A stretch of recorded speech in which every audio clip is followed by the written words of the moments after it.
Hello and welcome back to my channel. For those of you who are new, my name is Randy4short or Randy for short. And in today's video, we are going to be closing out my October budget. So I'm just going to flip to the back and show you guys my notes. These are my notes. I usually do it on the last page. And I already transferred whatever I needed to from my notes to the November budget. So nothing to do there. So we didn't have any expense rollover. So my expense rollover is any expense that basically is lingering at the end of the month in our checking account, that the money is going to stay there, and it's basically that bill is going to be paid in November. So we didn't have anything like that in October. For our monthly goals were to file our 2019 taxes. That was a goal for several months. I was hella procrastinating, but I finally got it done. And then we did end up owing on our California taxes, so we paid that as well. And then as for our transaction log, if you're new to my channel, I don't track every single expense, but I do track expenses where I'm using money from a sinking fund or a cash envelope for something that's unrelated to that sinking fund or cash envelope. So for example, I use money from our toiletries accounts for house supplies. I used $10 of that. We went to Costco, we got some Dawn dish liquid and some sponges. So I used some money from toiletries when in actuality that money was supposed to come from house supplies. So I will do that for various reasons. Maybe we're short in one account. In this case, that's what it was. I only had like $10 or so in the house supplies, so I borrowed some money from the toiletries account in order to pay for these items from Costco. So yeah, so just various reasons why I will pull some money from another cash envelope or sinking fund, but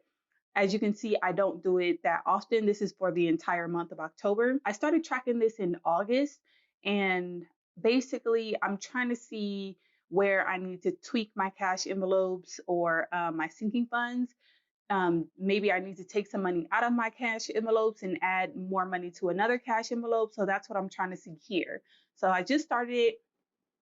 This is the system I have for it right now. It might change in the future, or I might just dump it all together because it's not helpful, but I'm just trying it out. That's how I like to tweak my budget to help me, be better at managing our money. So let's see. Also, again, it looks like for toiletries, I used it for family fun for $10.87. I was going to pay this out of our paycheck number 2, but I ended up taking the money out of toiletries just because I knew our paycheck number 2 was going to be short as is, and I didn't want to have further reduce our paycheck number 2 by paying for a movie. But this was for family fun night. For Halloween, we ordered Get Out and Us. Family advisor, we took some money. Let's see. I tally all of these up and put it down here. I summarize it down here. So we did 2 withdrawals from our financial advisor sinking fund and used it for tax prep. So basically, I think I have taken some money out of tax prep before and used it for something else. And then we haven't seen our financial advisor in some months now. So and we're probably not going to see him for a little bit. So, yeah, so that's why I felt like we could take the money from our financial advisor and use it for tax prep. But in total, that was $489. So our tax bill was pretty high. I don't remember the total, but it was around 500 range or something like that. So I know we had money in our tax prep account, but of course it wasn't enough. So we had to pull money from another account to basically pay our tax prep bill. And let's see what else. Oh, so if you just watched my October paycheck number 2 budget, then you would remember that we did pull some money out of childcare and use it for groceries because, again, our paycheck number 2 was short, and that's just what we needed to do in order to make ends meet for our paycheck number 2. So in total, for toiletries, we used $20.87 of that money towards another account or accounts. And then for our financial advisor, we used $489 for another account. and we put in $489 in our tax prep account. House supplies was a total of $10. Family fund was a total of $10.87.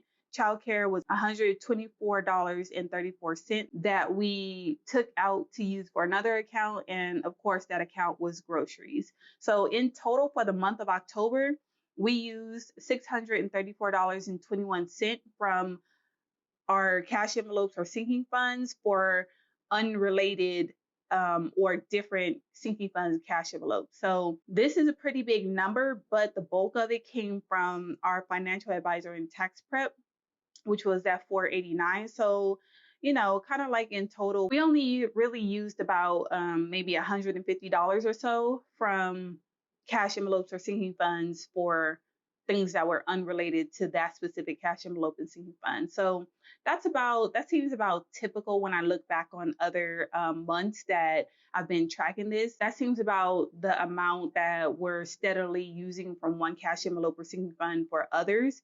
So I'm going to somehow put all of the like the transaction logs from August through October and like kind of, I don't know how I'm gonna do it, but put it together so that I can see like sinking fund by sinking fund or cash envelope by cash envelope, how much we've been sending out and how much we've been putting in. So that way maybe I can see a trend or something like that and kind of like tweak our cash envelopes or sinking funds like that. So that's the thought behind it. But the fun part, well, which is typically the fun part, is our sinking funds allocation. So if you're new, again, this section is where I basically take all of the money that we have saved up for the month and I allocate it amongst all of our sinking funds or cash envelopes. So how I do that is I just go and review our paychecks to see what was saved for that paycheck. So for paycheck number 1, we were actually in the hole for $104.68. So let's see, 468 for paycheck number 1. So, and then paycheck number 2, we actually saved 0. So we came out even. We didn't go over budget, nor were we under budget. So for the total month of October, we actually had to spend out of savings $104.68. So there is no money to allocate, but what I do want to do is basically look at what our sinking funds allocation total was for September and subtract this 104.68 so that we should have that balance in our sinking funds. So it looks like the total allocation amount was $1,500 basically. So I don't know exactly what account it came from. I tried to look really quick, but the overall shortage was because our paycheck number 1 was short, and I basically was caught off guard because I thought we were going to have more money than we brought in. So that's why I didn't adjust our check beforehand. So, but I was able to do that with paycheck number 2, which is why we came out even. So what I'm going to do is just put sinking fund, and then I'm going to put that 104.68, but I'm going to put it as a negative, and I'm going to subtract that 104 from the 1,500. All right, so what we should have is 1,396.28 remaining in our sinking fund account. So I did check our account, and that is close to what we have in there. And I say close because I do put like throughout the month, if we get any money for returns or, you know, just unexpected income, so like miscellaneous stuff, then I'll go ahead and put it in our sinking fund. So our sinking funds never exactly matches, but it's always pretty close, and I know, you know, what comes in and out. So that is the closeout of our budget number 2. I hope you guys enjoyed it. If you did, please hit that thumbs up button. And if you want to help me get to 1,000 subscribers, go ahead and hit that subscribe button, and I'll catch you guys in the next one. Bye.